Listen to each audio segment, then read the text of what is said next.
everyone. Today I'm going to tell about a beautiful bird that is found in Arunachal Pradesh.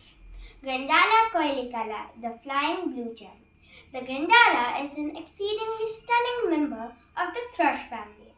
It is a social bird. They feed on insects, fruits and berries.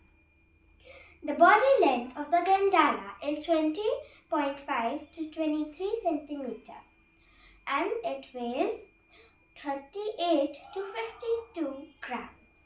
The plumage of the male is blue-gray. Only the feathers and tail are black. The plumage of the female is brown with white stripes. Rump grey-blue.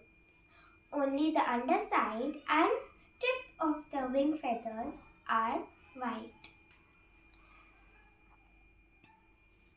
The Grandala lives in a vast territory. In India, it is found in Himachal Pradesh, Sikkim and Arunachal Pradesh. Often seen in flocks above mountain passes, alpine forests and highland meadows. Grandalas breed in some of the highest altitudes between May and July. Thank you.